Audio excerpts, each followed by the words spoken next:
여러분 안녕하세요. 자, 오늘 얘기는요 양분입니다. 자연농 봄에 대해서 지금 양분 어떻게 하는지, 제가 이제 농사 짓는 과정에 자연농으로 이제 농사 짓는다는 말씀을 드렸습니다. 자연농 중에서 좀 다르죠. 작물 재배 방법이 좀 다르다는 말씀을 드렸습니다. 자, 농사 짓는 것도 다르죠. 전체적으로 어떻습니까? 제가 무기온 상태에서 유기물 멀칭하는, 자, 1, 2, 3 기술로 얘기하면 저희가 토양 같은 경우 1, 토양은 이제 표면층에 유기물 멀칭한다는 거, 무기온 상태에서. 2, 작물 같은 경우는 어떻습니까? 오래 키우는 방법에 작물 자생력을 높이는 방법으로 농사 짓고 있습니다. 그래서 제가 하고 있는 거는 길게 키우면서 뿌리를 많이 만들어서 농사 짓는 방법으로 추구하고 있고, 3은 뭐냐면 미생물이죠. 자, 미생물은 뭐냐? 투입하는 게 아니라 자연의 태초의 토양에 살아가는 미생물, 원원적 미생물이죠. 그 미생물이 서식하는 환경, 미생물이 서식하니까 어떻습니까? 동생물이라든가 이제 여러 수많은 이제 우리가 이제 상상치 못하는 많은 동생물들이 있지 않습니까? 그래서 아까 1번에서 이제 표면층에 유기물 멀칭함으로써 그런 환경을 조성해서 1, 2, 3을 대응한다 그럴까요? 관리한다 그럴까요? 그렇게 하고 있고요. 4, 5, 6, 7에서는 어떻습니까? 4, 경작입니다. 경작은 저는 아까 얘기했습니다만 무기온 상태에서 작물을 파종하는 직파 5그룹이죠. 그 다음에 무기온 상태에서 유기물 멀칭하고 모종이나 씨앗을 땅을 파서 심는 부분 경우를 하고 있습니다. 그러니까 경작에서는 4, 5그룹이죠. 부분만 땅을 파서 씨앗이나 모종을 심고 아니면 씨앗을 직파하는 4, 5그룹. 그 다음에 양분, 오늘 얘기 양분이 될 건데요. 자, 양분은 다음으로 미루고요. 조금 뒤로요. 6, 잡초입니다. 잡초 전 시간에 얘기했습니다. 잡초는 저 같은 경우는 이제 뭐 무제초라서 많이들 합니다만, 저 같은 경우는 예초나 김매기 한다는 말씀을 드렸습니다. 화학 제초제, 천연적초제 아니면 비닐물질 잡초 매트 안 한다는 말씀을 드렸죠. 그 다음에 7. 자, 6번은 잡초고요. 7은 병해충입니다. 자, 병해충 대응은 저는 이제 이런 아까 2번에서 말씀드렸습니다만은 토양 자생력과 작물 자생력으로 해서 병해충의 환경을 뭐랄까요, 미생물, 동생물 모든 병해충도 같이 있지 않습니까? 그런 환경을 같이 살아가는, 그래서 농약이라고 하는 화학 농약이나 천연 농약이나 이런 한냉사나 그런 것들 일치 안 합니다. 자, 4, 6, 7 말씀드렸고, 그러면 5, 양분입니다. 양분은요, 저는 최근에 보면 많이들 무비료로 한다는데요. 저는 이제 비료를 사용합니다. 저는 이제 무비료로 농사를 짓기는 힘들더라고요. 저는 이제 비료 사용한다는 거 분명히 말씀을 드립니다. 자, 여기서 무비료 하면은 이제 우리나라에 보면 이제 많은 농가들 하지 않습니까? 친환경 유기농도 하시는 분들 무비료로 해가지고 하고요. 그 다음에 자연농협은 너무나 흔하죠. 자, 무비료 주장했던 게 후쿠오카 마사노부입니다. 그런데 후쿠오카 마사노도 비료했죠. 자, 벼 재배에서는 어떻습니까? 개분의 반려태비를 했고요. 가구째 자연농에서도 했죠. 보통 유기물 어떻습니까? 풀베 가지고 초생재배에서부터 그 다음에 쌀결까지 한 6번, 7번 합니다. 그에 따라서 좀 차이가 있습니다만은 분명히 비료를 한다는 거. 후쿠오카 마사도 비료하죠. 그 다음에 기무라도 합니다. 자연재배에서 듣는. 그렇다면 무비료 정말 가능할까? 숲을 개간합니다. 개간해서 농사를 짓습니다. 그거를 화전이라지 않습니까? 그런 첫 번째 해 농사재지요. 두 번째는 어떻습니까? 급감하지 않습니까? 세 번째 되니까 다른 곳에서 농지를 또 개간하죠. 그건 뭐냐면 양분이 고갈된다는 거거든요. 그렇다면 지금 많은 분들이 제가 아까 1번에서 얘기하도록 무기온 상태에서 유기물 멀칭했다. 그러면 그걸로 해서 충분하게 되느냐? 저는 유기물 멀칭 농사 벌써 10년, 20년 넘었지 않습니까? 그건 30년 해왔는데요. 근데 될 수는 있습니다. 방법은 있습니다. 그러나 일반적으로 농사에서는 힘들다 하는 게 저의 결론입니다. 그러니까 많은 분들이 무비료, 무투입해가지고 지금 자연농 학교라는 데를 만들어서도 그렇게 가르치지 않습니까? 근데 무비료나 무투입해가지고 농사 된다 그런 거는 뭐냐 그러면 아까 화전에서 얘기했습니다마는 무투입, 무비료 아무것도 안 하고요. 자연 상태에서 작물 재배가 첫 해가 되고 두 번째가 되고 세 번째가 되고 최소한도 5년째 계속 수확이 된다 그러면 무비료, 무투입이라 되겠습니다만 대개 화전도 수업을 개간해도 안 되거든요. 지금도 보면 우리나라에도 아주 몇 농가 한다는 얘기는 들었습니다만은 지금 동남아에서는 지금도 어떤 화전이 되지 않습니까? 새로운 땅 계속 일구거든요. 왜냐 그러면 아무것도 안 해가지고 힘들다는 거거든요. 그런데 우리나라에서 보면 이제 무비료가 너무 많다 보니까 무투입 많고 자연농 학교에서 아니면 뭡니까 친환경 유기농 하신 분들 무비료라 해가지고 하지 않습니까? 저희가 비료란 뜻이 뭐냐 정확하게 알 필요가 있죠.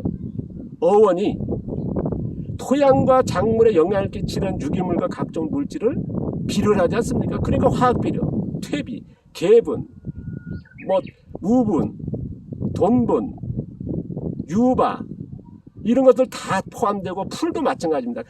볏짚 이런 풀은 풀, 쌀겨, 미생물, 바닷물 다 포함된 게 비료거든요. 그런데 우리는 분명히 그렇게 나와 있습니다. 근데 그걸 쓰면서도 무비료, 무투입이라 하는 우리나라나 일본도 마찬가지입니다. 제가 이제 일본에 가서 어떤 농가 하니까 좀 세게 얘기한 적이 있는데요. 이건 비료가 아니냐 해가지고 제가 하는데 우리나라에서 그렇게 했다간 난리 나겠죠. 하지만은 저는 이제 그거에 대해서 틀렸다 맞았다. 제가 이제 이건 좀 정확하게 쓸 필요 있다 얘기하니까 어떤 분들이 댓글을 달았더라고요. 왜 쓰면 안 되느냐. 장황하게 뭐가 틀린 것도 다 사용하고 뭐가 하면서 그걸 정당화 시키려고 하더라고요. 조금 우리가 좀 양심적으로 아니면 뭐랄까요 정확할 필요는 있지 않습니까? 사용하면서 그걸 과장시키고 포장시키고 어떻게 보면 약간의 속이는 그런 형태에 대해서는 안 되거든요. 틀린 거는 틀린 거고 바로잡을 건 바로잡아야 되는데 그러니까 제가 이제 여기서 멀칭하는 것도 또한 비료지 않습니까? 단지 저는 이제 그래서 화학비료 그 다음에 공장용 화학 바이오탭이 미끄럼 안 쓴다는 얘기 하지 않습니까? 그거거든요. 그러니까 무비료 무투입은 아닙니다. 자, 후쿠오카 산업도 가와고치도 기무라도 무비료가 아니다라는 거. 그렇다면 무비료 성공한 사람 있을까요? 근데 성공했다고 합니다. 근데 화전들도 1년차 농사 짓고 2년차 3년차 옮겨가지 않습니까? 그래서 이제는 올바로 해야 되고요. 바꿔야 되고 정확하게 할 필요가 있다. 저는 거듭 얘기합니다만 무비료가 아니라 비료를 한다. 그런데 화학비료나 작물을 키우기 위한 비료는 안 씁니다. 제가 이제 밑거름도 하고요. 웃거름도 합니다. 덧거름도 합니다. 밑거름은 뭡니까? 작물 심기 전에. 웃거름은 작물 심고 나서 바로 주는 거. 덧거름은 작물을 키우다가 양분이 부족해서 넣는 걸 덧거름이지 않습니까? 저는 밑거름과 웃거름과 덧거름 세 가지 다 씁니다. 그런데 특징이 있죠? 제가 작물을 어떻습니까? 제가 처음에 제가 말씀드렸습니다만은 작물을 2번 작물 자생력으로 농사를 짓는다는 말씀드렸습니다. 그래서 지연재배하면서 뿌리를 많이 만드는 농사를 한다는 말씀 드렸습니다. 제가 이제 앞서도 계속 얘기했습니다만 일반적으로 양배추를 재배한다는 어떻습니까? 초적성 재배 같은 경우는 70일, 60일도 키워내지 않습니까? 보통적으로 이제 촉성 재배 어떻습니까? 지금 100일에서 120일 정도? 그리고 전통 재배 거기서는 뭡니까? 150일 정도 했거든요. 저는 300일, 지금 280일, 270일 되지 않습니까? 지금? 제가 300일 넘고 하거든요. 3배 이상 걸리는 거거든요. 이걸 지연 재배입니다. 그러니까 제가 밑거름과 웃거름 놨습니다만 밑거름 넣고 웃거름 넣었으면 어떻습니까? 작물 심자마자 넣은 거니까 빨리 작물이 크겠죠. 근데 이렇게 넣습니다. 그건 뭐겠습니까? 바로 양분이 되는 비료를 안 넣었다는 거거든요. 그러니까 우리가 뭐 어떻습니까? 밑거름과 윗거름에 양분이 되는 비료를 넣었다면 어떻겠습니까? 70일 만에 아니면 100일 만에 120일 만에 수확되겠죠. 그 차이거든요. 저는 그러면 어떻습니까? 이게 지금 270일, 280일 됐는 돼가지고 지금도 결국 안 됐지 않습니까? 이렇게 할 수 있는 밑거름과 윗거름 뭐였습니까? 이런 풀입니다. 풀비료. 그러니까 정확히 얘기하면 녹색 유기물과 갈색 유기물 아니면 녹갈색 유기물을 멀칭한 비료를 넣습니다. 아니면 제가 이제 가축을 키우지 않습니까? 가축을 키우는데 가축에 퇴비도 넣습니다. 거름이죠. 거름 넣었다면 어떻겠습니까? 이게 빨리 커야 되거든요. 안 큽니다. 그러니까 거름 종류도 비료거든요. 비료인데 작물을 키우는 빨리 키우는 비료가 아니다라는 거. 그런 거름이 아니다라는 거. 그러니까 많은 분들이 그럽니다. 제가 양배추가 보면 이렇게 큰 거를 딱 보여주면요. 어떻게 하냐. 가축을 키우니까 이렇게 키우는 것이다. 자연농도. 근데 더 중요한 거는 270일, 280일 됐는데 이 상태라는 거. 그런 거름이고, 그러니까 거름 종류가 다르다는 거거든요. 그러니까 비료 종류가 다르다는 거거든요. 그래서 저는 밑거름과 윗거름 씁니다만은 바로 양분이 되지 않는, 제가 이제 앞서 이론상으로 얘기했으면 토양용 비료가 되겠지. 작물 비료는 어떻습니까? 밑거름 윗거름 났을 때 바로 촉생재배, 초적성재배 될 수 있는 비료를 얘기합니다. 그런 거름을 얘기하겠죠. 그래서 제가 비료 쓰는 거름도 쓰고 비료도 쓴다. 뭐 비료 들어가는 거름은 뭐냐, 비료 속에 달라갑니다만은 저는 분명히 말씀드립니다. 자, 비료도 쓰죠. 비료에 포함된 거름도 씁니다. 쓰는데 밑거름과 윗거름 합니다. 한데 작물을 빨리 키우는 비료가 아니다라는 거. 그러니까 이 차이는 아마 지금의 농업의 이론에서는 어떤 글도 그렇게 나와 있지 않습니다. 왜냐 그러면 지금까지 농업의 전 세계 농업이 그렇습니다. 지금 화학이나 친환경이나 자연농의 초적생 재배와 촉생 재배에 맞춰 있는 양분 사용, 비료 사용이 나와 있지. 전통 재배와 아니면은 지연 재배는 아예 안 나왔습니다. 전통 재배는 약간의 그런 뭐랄까요? 뭐 오래 공부하시고 뭐 하신 분들 같은 경우는 감이랄까요? 그런 것들은 좀 있습니다만은, 그러나 지연 재배라고 하는 용어 자체를 그 재배 방법이 아예 없다 보니까 이걸 이해를 못합니다. 제가 이제 이런 얘기는 아마 전체적으로는 처음이지 않나 싶습니다. 분명 그러나 지연 재배는 앞서 얘기했고요. 양분 관리는 어떻게 하는지는 아마 처음으로 얘기할 겁니다.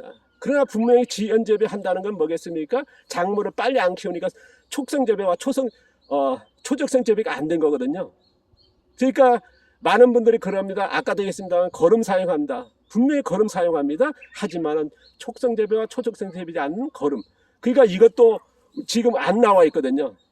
우리는 지금 촉성 재배와 초적생 재배의 거름, 퇴비 만들기에 나와 있고 그런 방법에 대해서는 어마어마한 자료가 나와 있어요. 그런데 지연 재배에 아니면 전통 재배에 퇴비 만들기, 거름 만들기, 이런 양분 사용, 이거에 대해서는 안 나와 있다는 거, 이런 것들을 이제 앞으로 풀어가야겠죠.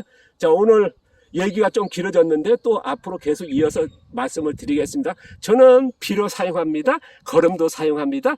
한데 지연 재배라는 거, 밑거름도 사용하죠. 그 다음에 윗거름도 합니다. 근데 지연 재배라는 거. 자, 감사합니다. 고맙습니다.